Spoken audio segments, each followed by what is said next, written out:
Hello guys, so we are now in Dubai and we are almost at all-time high for Bitcoin. Bitcoin cost already over $67,000. And here is Joanna Tutova, co-founder of Coinstelegram, and we have our guest Nathan Lenga, who is co-founder and CEO of Cascade. It's the first cross-chain layer protocol which solves the problem of the bootstrapping liquidity. So great to have you here, Nathan. Thank you for having me. And we'll discuss more about Cascade and as well how Natan got involved into crypto, blockchain, as well meme coins, which have been on the hype, and altcoins too, and different layer ones and layer twos. So let's go. Let's go. When did you buy your first Bitcoin and how did you get involved into crypto industry? I bought my first Bitcoin quite later than when I got into the industry first. I first went into the industry mainly in respect to Ethereum, given that I saw a lot of inefficiencies in the market, and generally inefficiencies is an opportunity to make money. So I bought ETH way before I bought Bitcoin, primarily because I also saw a value behind Ethereum, because there's all this smart contract information on Ethereum, and that is underpinned by the ETH asset. And then after a while I was like, okay, you know what, I'm going to buy Bitcoin. But I initially got into it because a friend of mine told me to buy Bitcoin. And I was like, no, I'm too late. And this was in about 2016. So I was not too late. Evidently now it's at 67K. It's going to break all-time highs soon. But yeah, I think I bought my first Bitcoin maybe in 2018. And how did you discover crypto first generally? So a friend recommended that I buy Bitcoin and start mining Bitcoin. I thought I was too late on Bitcoin because it would have been in some bull cycle. So I decided to instead check out Ethereum because it was just launching. The white paper came out a couple of years before, and I just believed in it more. It made more sense to me. So I've been coding for a lot of my life, so I knew how to set up a mining client. I know how to manage all of the software and the hardware. So I just started mining Ethereum, and then mainly because it was profitable at the beginning, and then slowly you learn more about it and more about it. It became extremely interesting and an industry that I thought I would want to be involved in for a long time. And as well, can you tell about your previous background? What did you do in crypto besides mining before starting Cascade? So, yeah, I started off mining. As I said, I noticed a lot of inefficiencies in the market, especially as DeFi started to take off. And at the time, I was super interested in market making and high frequency trading. So, early days, I noticed that there was a lot of opportunities to capture arbitrage and liquidations on Ethereum. This is obviously now known as front running and MEV, or mine attractable value. But at the time, no one was really doing it, which means you didn't really be good at it, right? If you now want to make money doing capturing MEV, you have to be the best, have the best systems, have the most alpha, the most ideas. But at the time, it was very easy just to be like, okay, this is an opportunity, I'm going to capture it. So initially, I got into it to capture these inefficiencies, and I mean, as well as making profits off it, it was also making a market more efficient. There were lots of arbitrage in the early days between different centralized exchanges and DEXs versus centralized exchanges. So that's how I got into it. And over time, I built up a non-community writing about this on Twitter. And I had a very close team of myself and 3 other anons. And we sort of did a lot of dev work, working with blockchains that were being built. So we built a couple of layer 2s, a number of layer 1s, and then some dApps, wrote some white papers, almost got doxxed, because at the time, the stuff that I was building this is before any regulations, and I was in Australia. So what I was building was facilitating a lot of money transfers, borrowing and lending, swapping, all of that required licenses at the time. So just because it was decentralized, didn't give it any, emissions from, regulations. So I did not want to get doxxed and have people find out who I was when I was building. So I decided to pay off this guy and leave the space for a bit. And then, ironically, when I started university, a friend of mine said, "Oh, have you heard about Dogecoin?" And I laughed because obviously I'd heard about it when it was small. But when some random guy next to me at university told me about it, I was like, okay, I should probably get back into the industry. So I got back in and I started working at a firm in Australia. It was more of like a crypto native institution, which was a very different, perception that I got of the space, given it more focused on high net worth individuals and less about retail. Figured out that this wasn't for me. and then moved to London, met some super interesting people. We built a event studio, and sort of we built about 3 or 4 projects now, the 4th being Cascade, and yeah, now we're here in Dubai. How much did you make on Dogecoin?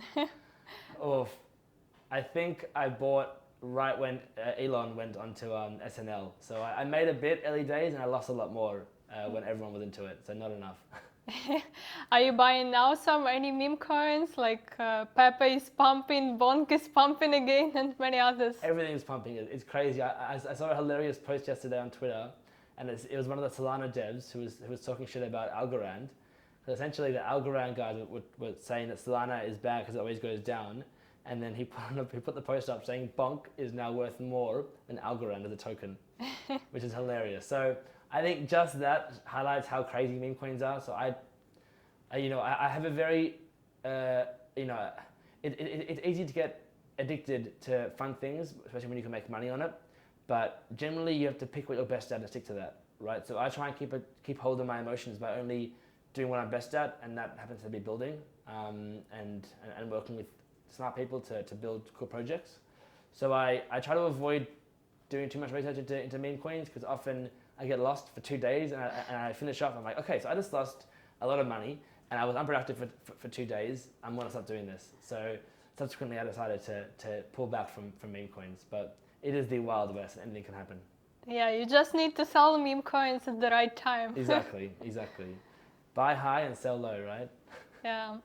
So can you explain in simple words what Cascade do? Sure. So, and how did the idea of starting the project come to you? Sure. So Cascade is a volume-focused incentive layer. It allows protocols to use their own token to create campaigns, to engage a community, and subsequently bootstrap and increase volume.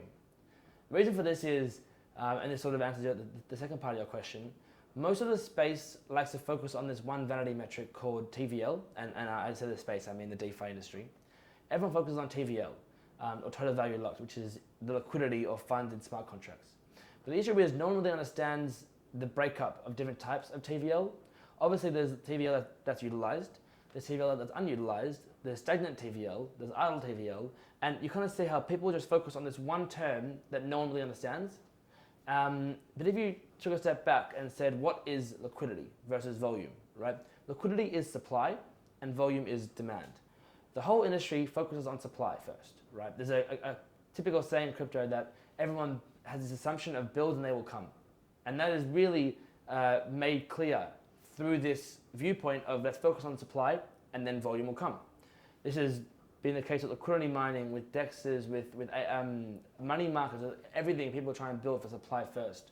So what I noticed when I was chatting with a blockchain team and they were like, we want to increase liquidity turnover in our ecosystem, sorry. So to me, I was like, okay, well, again, they're focusing on supply, which is wrong because supply doesn't always result in more demand. So to me, it was, let's try and focus on a protocol that drives more demand. And what is demand in DeFi? It's volume. So people, again, focus on liquidity, but volume is what sustains liquidity. Volume allows for yields, and yields keep liquidity in smart contracts. So I saw a huge gap, a huge arbitrage, essentially, between people who are focusing on liquidity versus the lack of people focusing on demand. The only approach that was taken was airdrops, and airdrops end, right? You can't create positive habit loops. It's always going to be FOMO and the fear of missing out, which is, of course, a negative emotion. So to me, I saw this opportunity to create a protocol where other apps who have tokens on any DEX come to our platform and use their own asset to engage a community to bring in more volume. And it's quite simple, right? If you trade on the in the ANA campaign on Cascade, every dollar you trade, which is buying ANA for WETH or selling ANA for selling WETH for ANA or buying WETH with ANA, you get a point. And at the end of the week, based on the percentage share of points you have accumulated, you can claim an equal share of the of the rewards you put up in the ANA token. So what happens is your community who want ANA tokens can come to Cascade to trade. It's very easy to trade. Unlike liquidity where you put up your assets and leave it there, with Cascade, you just trade. And at the end of the week, you can claim rewards for trading. More trading volume means more demand. And demand always leads to supply. In crypto, this manifests itself with the idea that volume leads to more LP fees, and more liquidity provider fees leads to more liquidity. So it has this inverted approach and no one's looking at it. Everyone tries to say, let's do liquidity mining, let's incentivize more liquidity. Why? Because more liquidity means lower slippage, and lower slippage should mean more volume. But why would lower slippage mean more volume? Why is there an incentive for people to trade? There's not. It's just it's sort of like a very low correlation assumption. So our approach is, we know that volume will lead to more LP fees, and we know more LP fees will lead to more liquidity. So it means you can actually have a stronger correlation where more volume, more demand will lead to more liquidity, more supply. So do you plan to track this way all the projects in the industry to give incentivize in the tokens? 100%, because the beautiful thing is, unlike liquidity, which is always a race to zero, whereby unless you offer these crazy incentives, which maybe you'll offer 30% to add liquidity to the ANA DEX, and I'll offer 40%, and the person A will offer 50%, it's always getting higher and higher because it's all fake rewards, it's all magic internet money, right? Because liquidity can't be used twice. You put liquidity in a smart contract, it's there. Volume can be reused, which means if protocols offer incentives, they can get more volume. And more volume can be brought into the industry without more funds. You don't need to add more of your assets from banks or in cash onto crypto to add more volume. You just trade more frequently, which means allowing every project and attracting them all to create incentives means more volume will be coming to the industry. And more volume means more yield, and more yield means more liquidity. So it's a way of actually attracting more liquidity by allowing protocols to create real incentives for all their community, right? Because everyone in the community is a trader. It's by default. If you're a part of the crypto community, you have a token. If you have a token, you're a trader. But not everyone has liquidity providers. So I'll focus on the broader community that's more active and less passive, allows us to bring in more elements of gamification, engage more users, and subsequently bring in more volume to better the broader DeFi industry. And can you discuss any specific use cases where Cascade will be instrumental in boosting liquidity for decentralized applications or emerging networks? Yeah, so I think for what's quite cool about Cascade is we can support any type of incentive, right? Maybe you want to have a stable coin, which you've noticed it depegging a lot, losing its value of $1. With Cascade, you can create an incentive to only trade between the range of $1 and $1.01. What's going to happen is volume will go through this range, right? And as volume goes through this range, liquidity fees in this range increases. And what happens therefore what happens, is the liquidity will come into this range on any Uniswap v3 forked DEX, and you'll have a buy wall being created, which means now when there's sell pressure on the asset, it hits the buy wall, it goes back. So now you can have stable coins, protecting their pegs. And this can be applied to liquid staking derivative assets, to anyone that wants to create a buy wall to protect some price of their asset. So that's one. Similarly, we can be used to bootstrap DEXs. So if a DEX has just launched, often they face a chicken and egg problem, whereby they either have to focus on volume or liquidity, right? So supply or demand. If they focus on supply, which is liquidity, they have this issue, there's no volume. And no volume means no LP fees. And no LP fees means why would somebody put their liquidity in that DEX? If people focus on volume and there's no liquidity, it means every time they trade, they have this huge slippage on the price. So maybe they wanted to buy ETH for 3K, but they ended up paying 3.1K because there's not enough liquidity to support large trades. So this is what DEXs face. And with Cascade, they can come to our platform and create a campaign to bootstrap any of the pools on their DEX.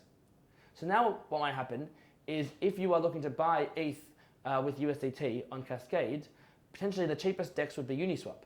But because this new DEX that's created a campaign on our platform has offered incentives and rewards for using their pools, it becomes cheaper.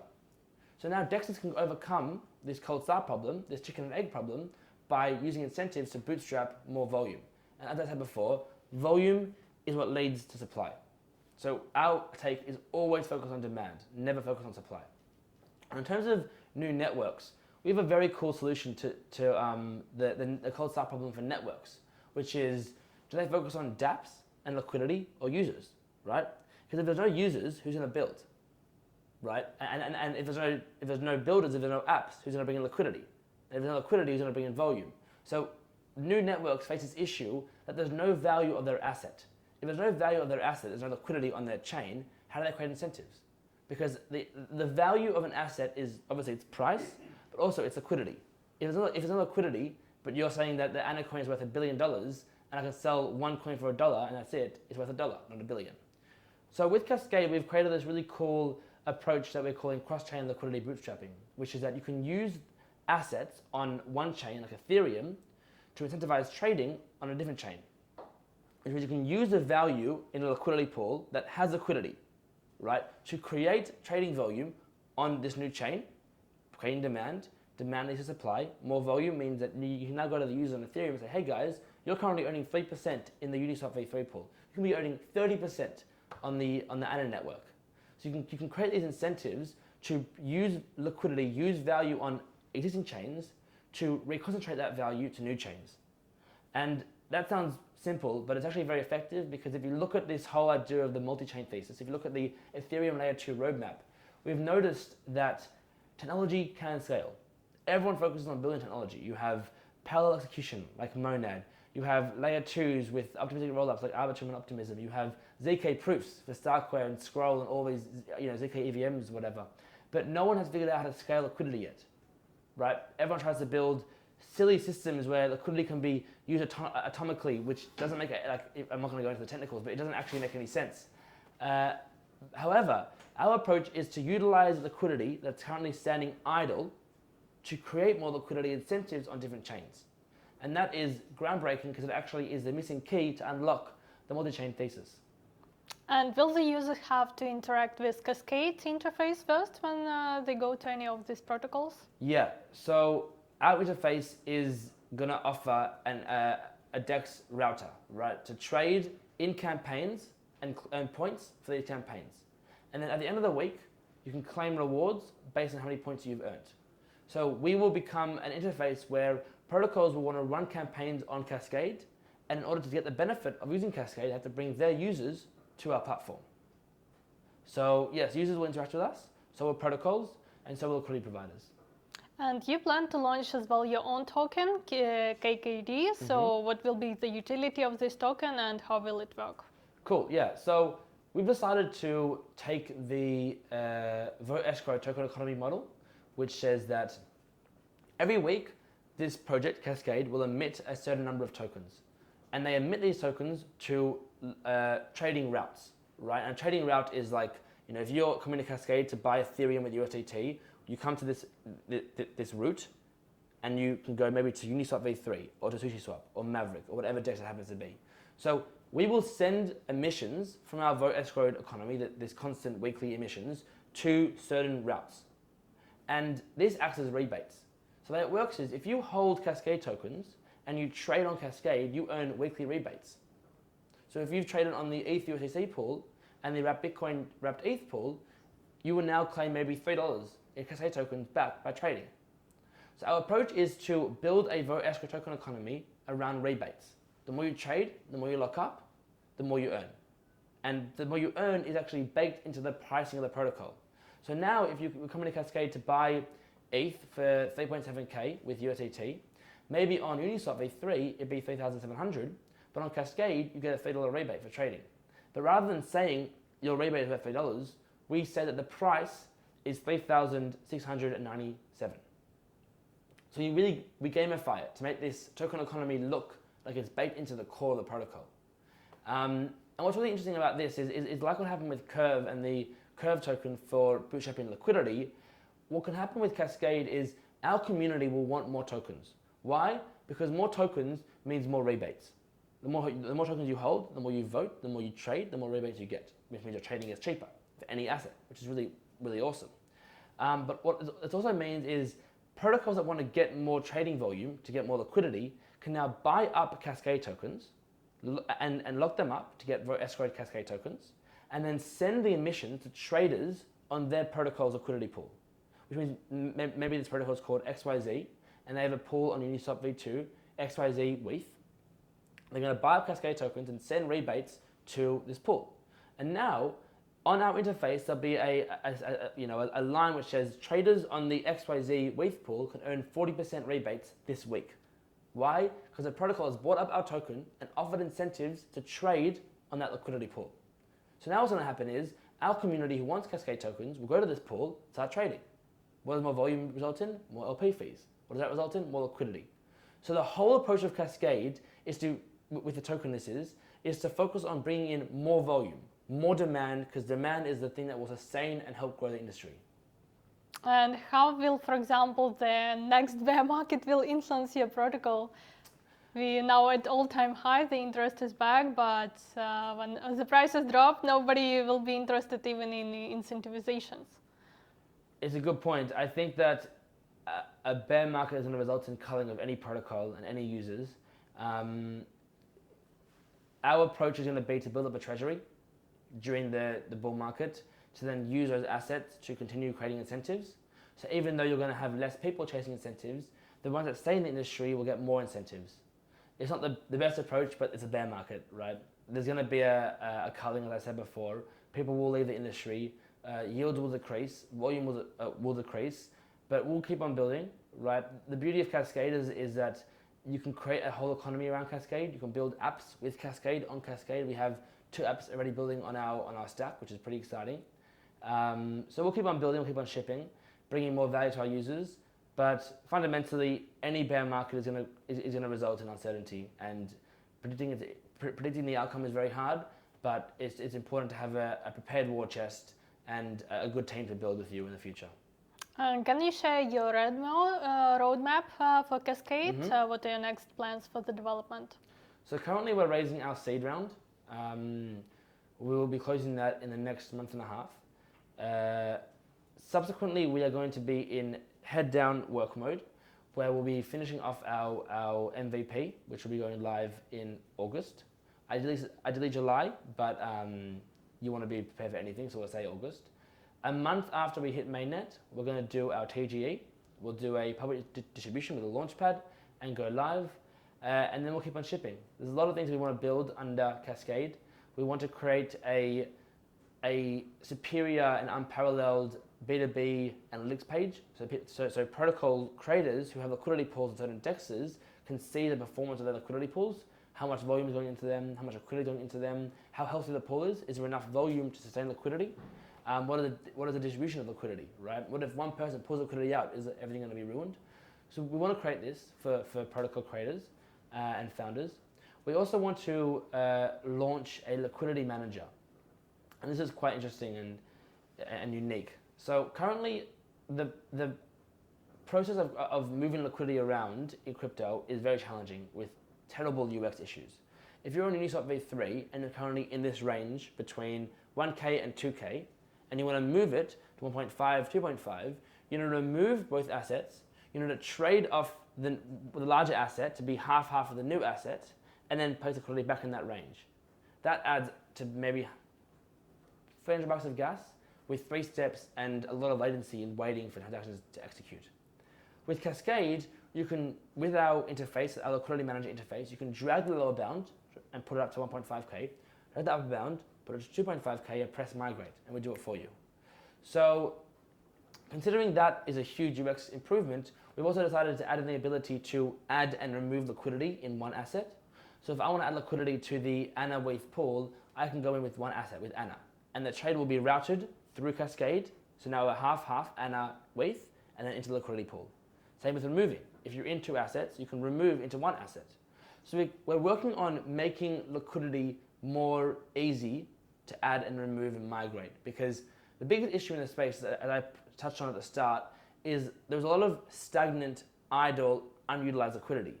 Why? Because people are lazy. People don't want to move it around, remove it, because it's hard, it's challenging, it's confusing, right? There's no suggestions, there's no ease of approach to make this happen efficiently. And that's a huge hole we're looking to plug and to fill. And the awesome thing about Cascade is if you look at our whole stack, we have at the top of our stack, the top of our funnel, we have our incentive platform, right? Which brings more traders to our platform. More traders means more volume, and more volume for us is more data, more information. With that extra information, we are able to predict where yields will increase in liquidity pools. So right now, when adding liquidity into a pool, you never know whether yields will increase, when they're going to increase, or when they're going to decrease, right? Maybe it's going to be 3% today, and 10% tomorrow, and then 1% the next day, because it's based on volume. And there's no way to predict volume yet, because there's no platform to incentivize volume. with Cascade, we have models being built at the moment, being tested, reinforced, and trained to predict where volume will increase in certain pools. And we're going to use that information to present it to liquidity providers. So now they can actually discover and be aware of where their liquidity should go, given that yields will increase in this pool or decrease in a second pool. That's cool. And can you share as well, disclose any of your investors at the seed round or your supporters? So we've just closed a pre-seed round. I can announce a few people. We have some pretty awesome funds like Andromeda Capital. We have Hercules DAO, a DAO syndicate. We have the Redacted Cartel team, the Cinnamon Finance team. We have a few awesome influencers like Virtual Bacon, Crypto Jack, Brian D. Evans. I'm blanking on a lot of the names, but yeah, we have some pretty cool names. A lot of people can't be named at the moment because they're founders of large VCs, and we want to get those VCs into the round. As a result, we're keeping them pretty private.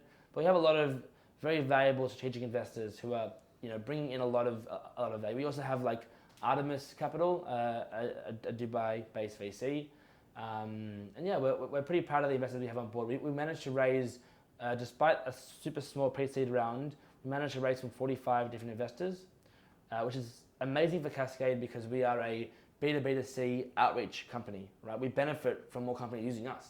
So we need to find networks to tap into to get into more protocols, right? Get in front of more protocols and to have them utilize us. So our goal of the pre-seed round was to hit more investors with smaller ticket sizes, and we hit our goal, and we're very proud. And what are other use cases in blockchain you're excited about besides bootstrapping liquidity? I generally think that, like a lot of people say, currently the only use case of crypto is DeFi. That's definitely my take. I said before that in most cases, being centralized is cheaper and more profitable. So the best companies always build in a centralized environment because they can make more money and invest more money into building their company and making it better. Some of the use cases I see is there is a pretty interesting intersection between AI as an AI marketplace on the blockchain that's sort of taking off. I think it's a bit of a grift at the moment because everyone who went to AI when crypto went down in the bear market came back into crypto and are now trying all these crypto AI stuff. It's just, But otherwise, I definitely see a lot of value in governance. Myself and the team, we've been speaking about an idea around a decentralized jury and judge system. It's not easy to build yet, but as the space evolves and as we get, better oracles and better systems to interact with users and with off-chain information, and we get better at creating improved mechanism designs to ensure that we can properly incentivize participation and expert participation in governance. That could be an awesome thing to see. In the long run, I definitely see a use case of blockchain being a network state. Do you think in the future network states will be ever recognized by other governments or UN or any other organizations? That's an interesting one. What I think will happen is that slowly the world will see the fallacies and the inconveniences and the problems with current versions of governments, and as a result, their views will change. As their views change, new politicians will realize that in order to actually gain power, to become part of the government, especially in systems where they use representative government, where the government politicians should represent the people, they'll only get to power by agreeing, by supporting these concepts. So it might be in 20 years, it might be in 30 years, but I think over time, as people figure out the problems and find that there are solutions, their views will change. And as their views change, it is imperative that in order for politicians to get into governments, they actually back and follow and abide by the views of the people. And as for AI, do you see any implementation of AI in Cascade? I'm not sure yet. I think we want to build the fundamentals first. AI is currently, there are many companies that can benefit significantly from AI. There are ones that don't, right? There are certain companies that are just like, hey, look, we're launching XYZ AI. It could be for learning, it could be for asking questions. That's not a fundamental part of a company for Cascade or for most DeFi platforms. I also think that putting AI on the blockchain to manage money is a huge risk. because if you like, especially when building bots, not even AI bots, just like general front-running bots, if you make a mistake or there's a vulnerability, you can lose all the money in that bot because the bot manages your funds. And imagine that when it's autonomous, right? When it's AI, when it's not based on ifs and thens. It's literally based on what the AI believes is the right decision to make based on the data it's been trained on. So I think that's pretty scary and something I don't look to support until it's been standardized and proven to be effective. So I don't think that Cascade will be integrating much AI in the short run. But as it gets better and as it gets more accessible on chain, who knows? And in your opinion, what do we need for the mass adoption of crypto? Education, better tools, definitely account abstraction. It has to be much easier to integrate, to use, to leverage the crypto stack. We need less cults. Crypto can't be a cult where it's like, oh, you're a normie, you can't learn about this anymore. You know, it has to be about, oh, you don't understand it, I'll teach you about it. I think that the focus on always using tokens has to stop. You know, a lot of builders in DeFi, not in DeFi, in the blockchain space, have this viewpoint of, oh, we're going to get the next billion users by offering them tokens. They don't want tokens. They want a good user experience. You know, why is Reddit and Discord bigger than all these Web3 competitors? It's because they have a network effect, because they're big, because they actually have created a good experience for users to use, right? So rather than getting the benefit of more tokens, they get the benefit of other people being on the platform. And tokens will never overcome that. So I think there has to be a larger focus on UX and UI, account abstraction, and bringing in users with good platforms, rather than purely focusing on bootstrapping with tokens. I think that generally in crypto, a lot of founders want to, again, I said it before, that being decentralized means you're going to make less money, right, than if you were centralized. Founders try to use tokens to overcome that lower amount of revenue that they can really make. And that results in the project having a constant association with the token. And it's very hard to build a synergistic relationship between the tokens and the protocols, because generally if the token goes down, even though there's no impact on the protocol, speculators will believe the protocol's shit and the protocol would dump. So it's very important to actually accept the impacts of tokens and not just purely look on at the short term of, I want to make more money, I'm going to launch a token, I'm going to sell my tokens through simple agreements for future tokens, and I'm raising capital, and then I'm hoping for the best. It has to be done very systematic and pragmatic way about, I am going to launch a project, I'm going to get these users in because I know they want it, I'm going to make my user experience better, and I'm going to build for the user, not for the crypto industry. And what are your short-term predictions for Bitcoin? Will it hit all-time high this week? I have no idea. I hope it goes down. I want to have more time to build. As a lot of people have been saying, this market happened very fast, and as the market grows faster, people get a lot more careful about their theses for the period. A lot of funds I've spoken to are now like, oh yeah, we're investing all the money now, and then we're not investing for the next 8 months because it's going to dump after that. So I don't know. I hope it gets some more time to, I guess, accumulate and to reconcile the price. I think it's going crazy. But definitely think we'll break past 69,000 in the near future. I'm not sure for this week, but it'll be happening soon. And what are your expectations from Bitcoin halving? I mean, I think it's going to be, generally my take is it'll be a buy the rumor, sell the news thing, where people are going to expect some crazy thing to happen. People don't really understand what the halving is. People think it's going to be this huge change to Bitcoin and the whole protocol is going to evolve and get better. Nothing changes, it's just less emissions, and less emissions don't actually impact the protocol instantly. It's an over time thing, right? As the inflation and the inflationary mechanisms of Bitcoin get changed and become better. So I think there's going to be a sell-off, and then as all the retail investors and the ETF investors and the institutional investors realize how significant this is for their holdings and their actual dilution of their ownership of the Bitcoin network, it'll probably pump a little bit after the halving in April. And can you share as well any altcoins you invested in? Definitely not, because I just do not do that much research. I find what we call in the industry good Ponzi's that I think I'm early on, and I just hold it and lose money frequently. So I will not take advice on the investing. And are you bullish on any specific chains, like any layer 1s, layer 2s? Yeah, I'm very bullish on a new layer 2 called Lightlink. They have a gasless enterprise mode, and it can be used by a lot of DeFi protocols to build in gasless projects which allow for more computation and hence more composability. I'm bullish on Ethereum. I'm definitely an ETH maxi.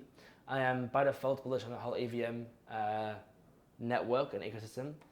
Definitely bullish on Arbitrum, on parallelized layer ones. I don't know how it's going to play out, but people are very hyped about it. And I know Monad are raising a very high valuation, which is a cool sign for the industry in that vertical.